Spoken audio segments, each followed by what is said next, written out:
What's good, y'all? It's your boy Jerry, back with another episode of Jerry's 2 Cents. And I know it's been a while since my last video, but I'm here today to provide a 1-year update to how it's been being a homeowner / landlord. So by the time you're watching this, March 11th would have passed, which is the day last year that my brother and I purchased the property. A lot has happened since then, so the way I'm going to break this video up is by talking about how we've managed the property, our tenants and Airbnb guests, and how we've been dealing with that. And then finally, things you should know if you yourself are looking to own a property one day or already do.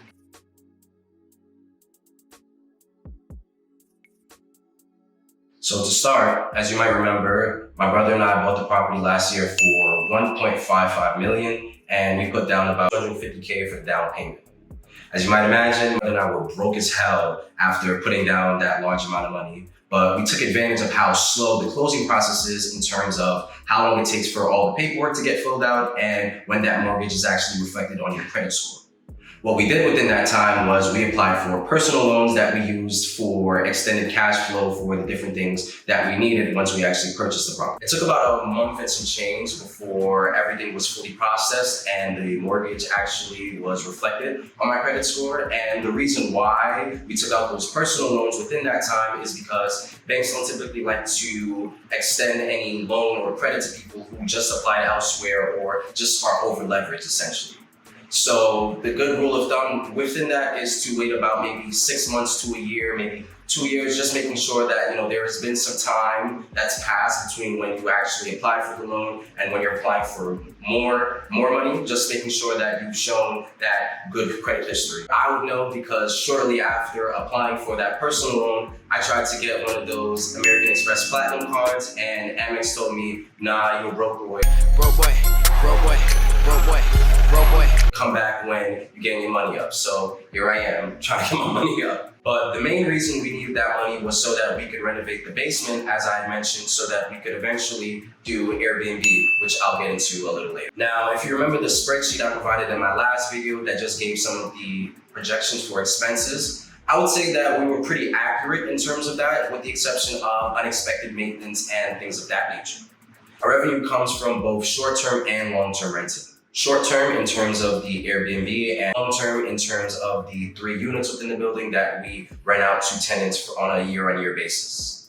This has allowed us to meet our expenses for the most part, but there have been some occasions where we've had to come out of pocket ourselves. Obviously, the revenue is a bit more consistent and predictable on the long-term renting side, wherein tenants are paying the same amount every month. But things are a bit more unpredictable on the Airbnb side, where things can be great on some seasons and not too great in other seasons. So when we started last June, things were booming. Donations.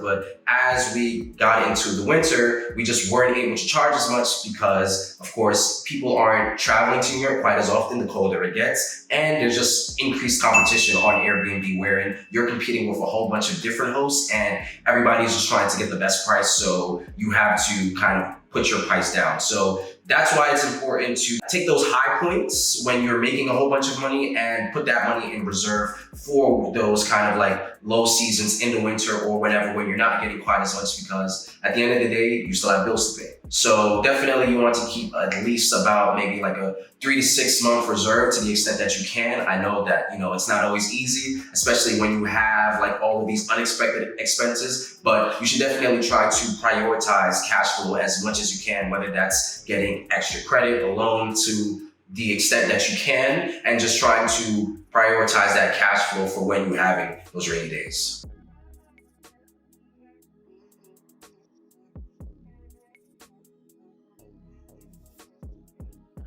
Now, in terms of tenants, I think we're doing pretty decent. You'll never really know who's ultimately going to be a good tenant or not, but that's where a realtor comes in, where they can help you feel out different candidates by providing credit and background checks and just essentially find the candidates that give you the best odds of being good tenants. Now, of course, there still are no guarantees of finding that, and there is a lot of risk, especially since you can't evict tenants. But one way that you could potentially minimize this if you're not really sure about a set of tenants is through renter's insurance. So for example, one set of our tenants are freelance creatives, so they don't necessarily have stable income, but with their renter's insurance, in the event that they do default, we are able to still recoup a certain amount of money towards our rent, and we're still able to pay off our bills. So if you are in a position where you feel like a tenant may default because they might not have enough money or so that and so forth, renter's insurance is definitely an option you might want to look into. So once we finalized the tenants that we wanted, we then created leases that detail things like the price, how long they would be staying there, late fees, move-in, move-out date, and one of the most important things that they themselves would have to pay their own utilities, which really helps on the cash flow end.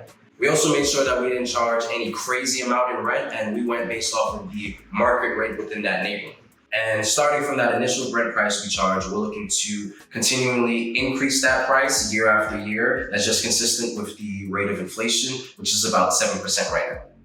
Keep in mind though, in New York, you do have to notify your tenants about 60 days in advance when you're about to make those rent increases. So definitely make sure that you're on top of that in the event that you do decide that you're going to increase your rent price. And then once we confirmed all of these things and they agreed to that rent price, we collected their first month security deposit and they moved in last May. Airbnb guests, on the other hand, are a completely different story, and no two guests are the same. We created our Airbnb listing last June after completely renovating the basement, which is pretty big at about 750 square feet. And we turned that into kind of a one-bedroom apartment. Now, in terms of the guests we've had people come from all over, from Europe to Africa to Mexico to even local people that were just looking to do a staycation. And overall, it's been going relatively well. Right now, we have a 4.4 rating on Airbnb, which is okay, but ideally you want to have a 4.8 and up rating so that you can become a super host, which I'll make a follow-up video about it on Airbnb where I just talk more about that. So while we have been doing pretty well managing the guests on Airbnb, we have had some guests that have had less than ideal experiences. Some of the critiques were warranted, of course, but others I feel like were a bit too dramatic. Like this one woman who gave me a whole 1-star review. That was a bit much, but anyway. A lot of these things are out of your control, obviously, because it's the people who are giving you these reviews, and all you can ever do in these situations is take the critique and just try to make the experience better for the next guests. Like I said, I will be following up with another video just talking more about Airbnb and things you should know if that's something you want to do as well. Now, of course, it sounds like we're bringing in a whole bunch of money and we just swimming in racks, but unexpected expenses will happen that could really just kind of cut into any type of cash flow you have. Whether it's unexpected maintenance bills, increases in utility bills, repairs, everything of that nature. For example, about a month after one of our tenants moved in, their ceiling started leaking and we had to pay about $2,000 just to get that fixed in an apartment that we were told was completely turnkey and there was nothing wrong with it. So a lot of these things happen. Or in the case of the Airbnb where the other day, where we had a guest who accidentally broke the handle on the doorknob and locked themselves in the room on a Saturday night. We literally had to call a 24-hour locksmith and we got charged $600 just to get that lock fixed. So you definitely want to make sure that you are putting that money away, like I mentioned, and you're just kind of like expecting those unexpected expenses, because otherwise you could have those things come up and then suddenly you can't pay your bills and you're just in a crunch.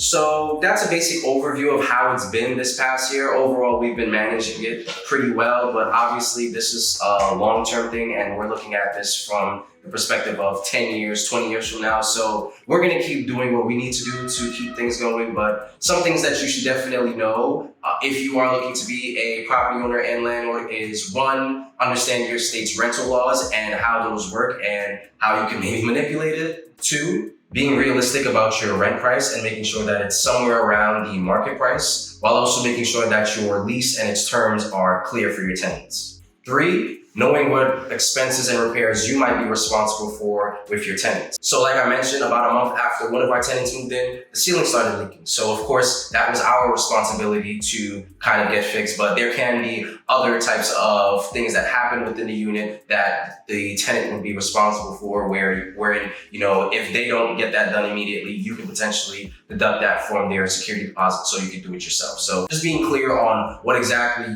you might have to pay for as a landlord and what the tenant might have to pay for, whether that comes out of their own pocket or from their security deposit. And then lastly, just making sure that all of your building documents are up to date. This is one of the things that people don't really think about too much. The last thing you want is things like your certificate of occupancy and other documents you might need to not be consistent. And then all of a sudden you can't rent out your building anymore because of all of this bureaucratic process. So yeah, that's about it. Thank you guys for watching. And yeah, I'll see you guys for the next video. Later.